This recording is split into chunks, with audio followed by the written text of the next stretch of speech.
my pleasure to introduce a gentleman that I'm sure many, many of you have seen and enjoyed for many years, the star of Doctor Who, Mr. Jon Pertwee.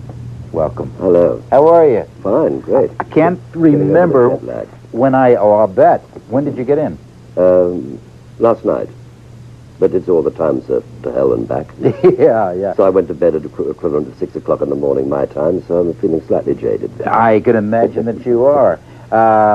I can't remember when I've looked forward to meeting someone and having someone on this program. I've heard and enjoyed your work and heard so much about you. Are you a person who travels a lot to other parts of the world? Tremendously, yes, because I'm a great wriggler. I never stick at one specific thing in show business. I started riding the Wall of Death when I was about 16, which is a motorcycle ride. Oh, yes, really? Yeah. And I worked in the circus and did bareback riding and all kinds of things. And then I was in repertory companies and tours, which took me all over the country. And then I was a straight actor. I was trained for the legitimate theatre. And then I became illegitimate after I was in the Navy and worked as a vaudevillian for many years. And then from vaudeville, of course, when that died, I went into cabaret, and cabarets traveled me all over the world. I worked still a great deal in Australia and New Zealand and in South Africa. Now, when you say cabaret in America, that would be nightclubs or supper clubs. That's exactly where I work. I don't like nightclubs because there are too many people and they're usually too ill-mannered. Talking while you're performing. Exactly. I won't have that. You won't have that. Far too much of an egotist. A man that admits it is a good man, I say that. Of all the things that you just alluded to, John, did you have any one thing that your mind keeps loping back to that really stood out from the Wall of Death on up? Probably you wouldn't care to go back into the tunnel, but did you have one thing that you really dug? Oh, well, yes. It's an experience that comes from time to time, which is when you're getting out there in front of a cabaret audience, and you know that after the first 5 minutes, you've either got them or you haven't. And when you've got them, to hold them for an hour and a half on your own is a great challenge and enormously rewarding when it's good. That exists, of course, abroad, but it no longer exists in England. It doesn't? No, there are no venues left in England for cabaret. No, well, the last one closed last month. Very few in America, unfortunately. Yeah. Well, you have Vegas, of course, is a big... Yeah, but even Vegas is starting to get slim and narrow as far as the acts are concerned. When you started, you mentioned about being in the circuses and et cetera. Did you come from a show business family? Yes, indeed. My father is a writer, Roland Pertwee. He was in Hollywood in the early days of Hollywood as a scenarist. My brother is Michael Pertwee. He's a playwright and scenarist.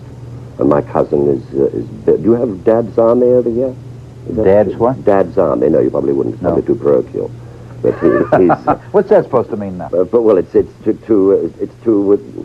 English. Oh, too English. To be comprehended. I see. Okay. Over here, it wouldn't travel very well, I don't think. You mentioned, by the way, that Leslie Howard and your father were very close. Yes, my father used to write most of Leslie Howard's early films, and he was a very great friend of his. And I remember, as a small boy living in our home in Devonshire, that Leslie Howard came down to spend a holiday with a rather charming lady in a hotel, strangely not very far away, called Miss Mel Oberon. Oh, really? Aha, yes. It's a very beautiful lady. A very beautiful lady. Oh, yes. Much appreciated by Mr. Howard. And by us. Well, I can imagine that, too. So you grew up in an atmosphere of show business and audiences. Yes. My cousin married Laurence Olivier, so I lived with him when I was training as a student in his house in London. My grandmother was an opera singer, and my aunts were with Gilbert and Sullivan. One was the Three Little Girls. Three Little Girls, Well, she was one of the Three Little Girls. And Dame Eva Moore was my aunt. And You've been down the road a bit. Sure. Down a bit, yes. How did Doctor Who come about? Well, how did the program come about? Well, my specific role. Well, I was involved in a radio show called The Navy Lark, which was the longest-running radio show in the history of broadcasting anywhere in the world, including the United States, I believe. I'd be interested to know if you could find it if there was a longer-running one. We ran 18 and a half years. Which I don't think there's anything. Don't think so. I know the Easy Aces ran a very long time. And not that long. But not that long. No. Well, we ran 18 and a half years. That was with Leslie Phillips and myself and an English comic actor called Ronnie Barker, who's now a very big star. And one day, one of the cast said, "Why don't you put yourself up for Doctor Who?" And I said, "Well, why would they want an eccentric, long-nosed comic like me to play Doctor Who?" And he said, "Well, I think it might be right." So I rang my agent, and my agent made a very, very long possible pause on the telephone. And I said, right, forget the whole thing. I'm sorry I mentioned it. And he said, no, not at all. He said, didn't you? No, I don't think it's a very good idea, but I'll try it. And so he rang up and spoke to the BBC. And the producer of Doctor Who, they said, well, who are you suggesting? And he suggested my name. And there was an equally long pause. And he said, I quite understand. I had exactly the same reaction. He said, no, why we're so staggered is because his name is the second on our short list.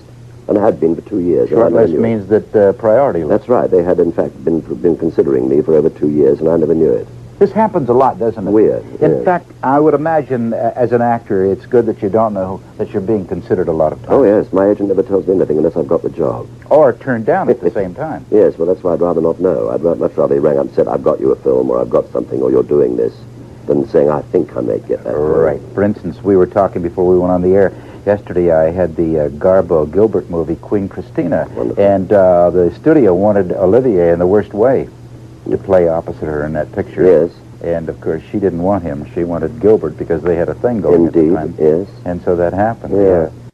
Good experience, Doctor Who? Oh, That was your... Would you say that was the big thing in Jon Pertwee's life, public-wise? No, because I'd been very well in steam radio before television even started. What's steam radio? Well, what we call steam radio is the sort of era of radio, when radio was all important and all popular, like it was in your country. Where does that word come from, steam radio? I don't know. I don't know where it comes from.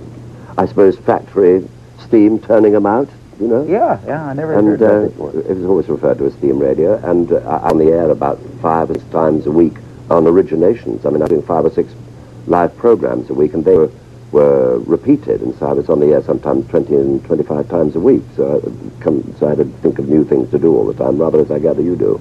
And right. With voices and characters, but voices have always been my métier. I take eccentric characters and turn them into believable characters. Like a Wurzel?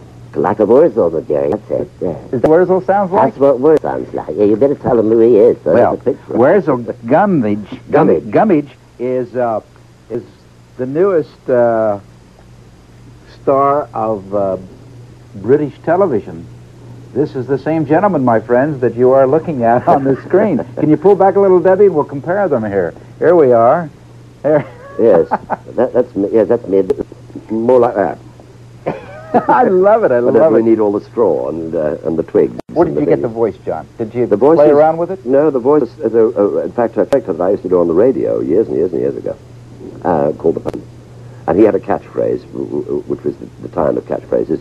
He used to say always at the end of his spot was, wow, what does it matter what you do so long as you tear him up? And that became a catchphrase. Everybody said this in these situations. What's that again? Say it again. Wow, what does it matter what you do so long as you tear him up? You know, what does it matter in life what you do as long as you let it rip, you know? Isn't it great? And this was a phrase everybody used. Yeah. There were catchphrases. I had a stuttering character. I had a man who stuttering. His name was Commander. I'm not going to ask you what his name is. To hell with it. Yeah, well, to hell with it, yeah. And he talked like that, and he had a catchphrase which was sort of, that's right, yes. And so irrespective of what anybody said, he said, that's right, yes. And this caught all these voices, these caught on, and this was how it happened. About 8-9 years ago, when I was doing a quiz program called Who Done It, which was a very successful crime quiz in England, which started in America. But you see, you make a terrible mistake in America. You see our programs, say they're good, say we want that program, and then you buy that program, and instead of letting your public see the program that we present to you, you change the whole thing, and you completely cast it, and this breaks our hearts. And That's true, though. We're getting very upset about it, because it means all our best shows, which you buy because of their quality, you don't allow to be seen because you put your own people in them, and you alter all the dialogue, and no longer are they there for Could not agree with you. Archie Bunker, which is one of the biggest. It was magnificent, yeah. Yes. The one of the three in the flat, keep it in the family, then, I can't All the remember family, American names. yeah. But there are so many of them, and we won't let that happen with Wurzel. They have tried to in fact, buy the rights.